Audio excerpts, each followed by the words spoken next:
Okay, hear me out. From Software has a reputation. Under the direction of Hidetaka Miyazaki, the company has released several games known for their difficulty. Dubbed Soulsborne or Souls-like, this genre is known for its hostile worlds where the player must overcome tough challenges in order to progress and grow stronger. Unlike many RPGs though, becoming stronger not only involves leveling up, but also usually requires the player to intimately learn their opponent's moveset and weaknesses, usually dying a few dozen times in the process.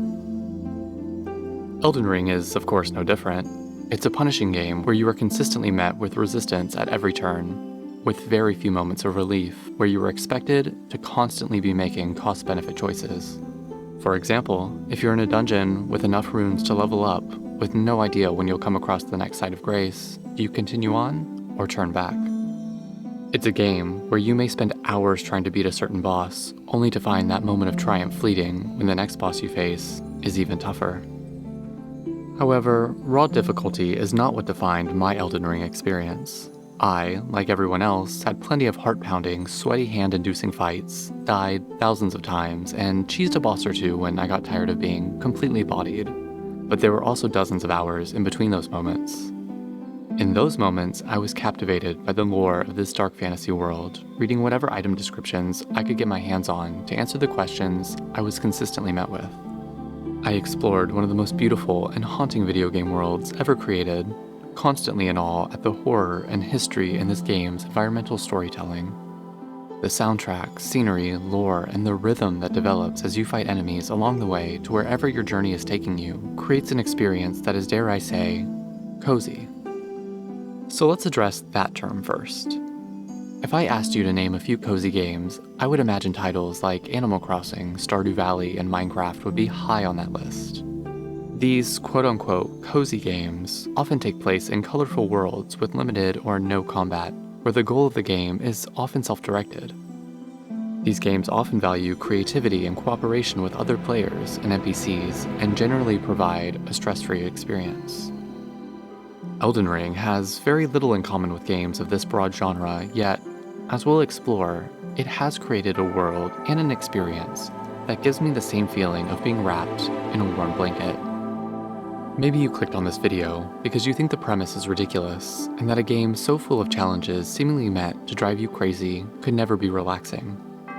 Or maybe you had a similar experience to me, and find comfort in this broken world despite it all. Either way, today, I want to explore what makes Elden Ring not only a rewarding, beautiful masterpiece, but a relaxing one, because I believe that Elden Ring is a cozy game. Upon entering the Lands Between, the game immediately sets the tone for what kind of world this is. The road to the first site of grace is lined with crucified bodies, leading to a dilapidated church, long bereft of any believers. It's clear from the start that whatever divinity existed here before is now long gone, with only decay left in its place. Throughout our quest to become Elden Lord, we find countless ruins devoid of life, undead monstrosities who have long forgotten their purpose, an entire region of the map oozing with a cosmic affliction, and so much more. Horror is woven into the very identity of this game's world, and that, to me, is where the coziness of Elden Ring shines the brightest. While researching for this video, I read through several studies and essays on what makes horror as a genre so enjoyable, despite its, well, horrific nature. Yet, I felt none of them spoke to the kind of world you encounter in this game. Sure, there are the occasional jump scares in dungeons, and there are plenty of scary-looking enemies, but Elden Ring isn't Silent Hill or Amnesia, where I'm constantly on edge about what awaits me around the corner. The horror of this game lies in the entropic nature of the Lands Between, and the dark, melancholic atmosphere that weighs on you throughout the journey. Dominula Village is a great example of this.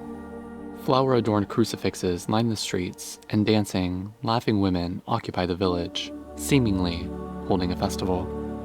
However, they are quick to attack you, and it turns out their weapons are made of human bones. At the end of this strange scene, a godskin apostle awaits you. given the implication in the item drops and the presence of the Godskin Apostle, you can surmise that these women lure people into the village under the guise of festivities, only to skin them to create their master's clothing. A terrifying scene. You may be asking yourself at this point, how is any of this cozy? These scenes are made to create unnerving atmospheres, and for some, it may keep you on edge. However, it's for the same reason that people read horror and crime novels, watch scary movies, or tune in to the nearly endless supply of true crime content on YouTube. Many people find pleasure in the macabre. In the same way someone would want to curl up under a blanket to read a Stephen King novel, I want to do that while exploring the lands between. In addition, the way horrific scenes like the one we find in Dominula Village contrast with the natural beauty of the lands between stands to enhance both the horror and the beauty of both. The golden Erd tree, symbol of the Golden Order, and all the pain and misery it has brought upon the lands between, bathes us in its radiance, becoming the perfect representation of that horror and beauty. Wrapping it all up in the perfect bow is the haunting soundtrack, being both unnerving and deeply relaxing at times.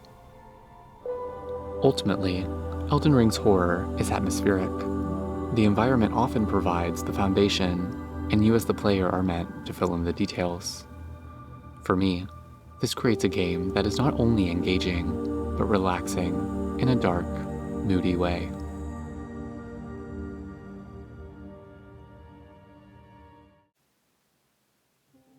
Beyond just the environment providing narrative clues to the player, Elden Ring, like all Souls games, relies on indirect storytelling to convey its narrative.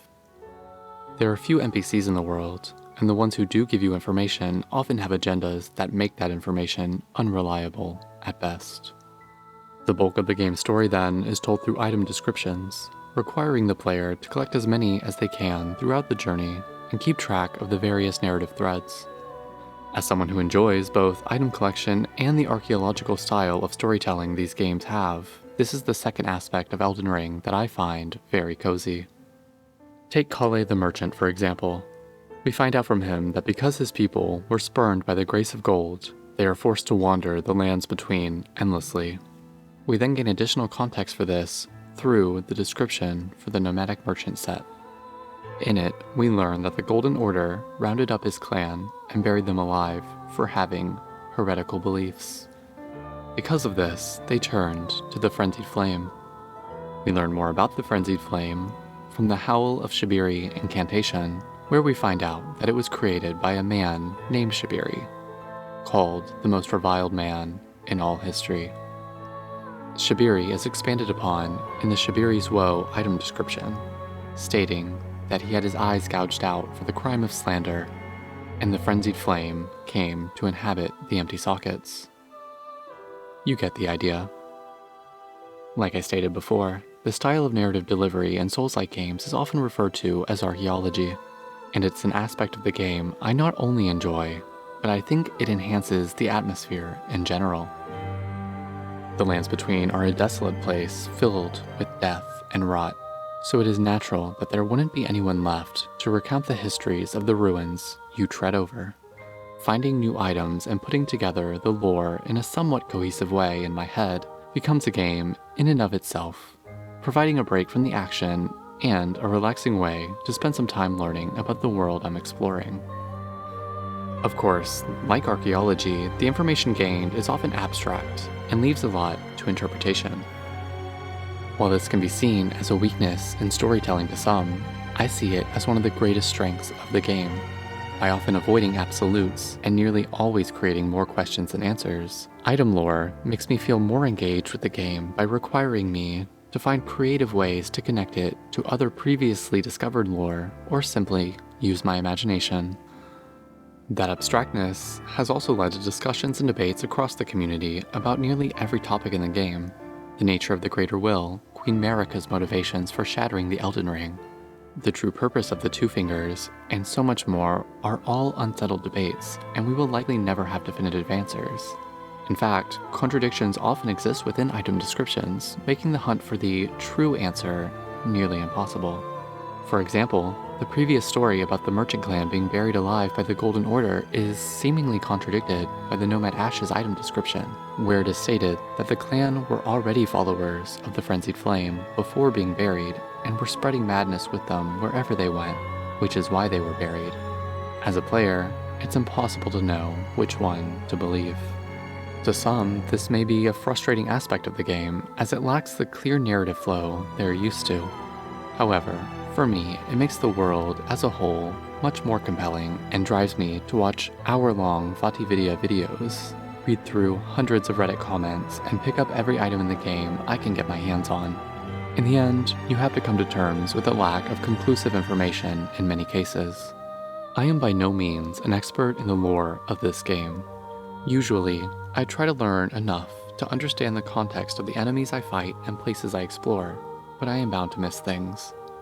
It feels great to be able to rely upon the community to fill in the holes, and by having a decent sense of the lore of the world, it allows me to really sink into the game, creating a cozy experience.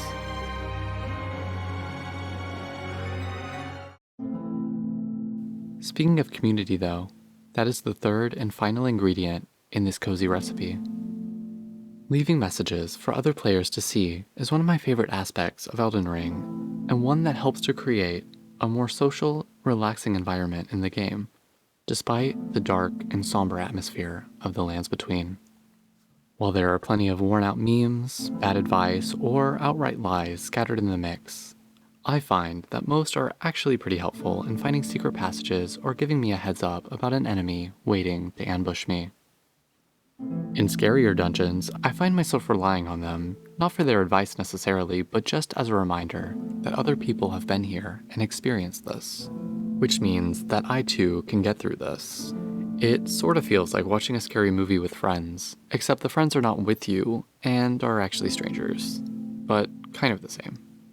Ultimately, this is a relatively small aspect of the game, but I felt it was worth pointing out.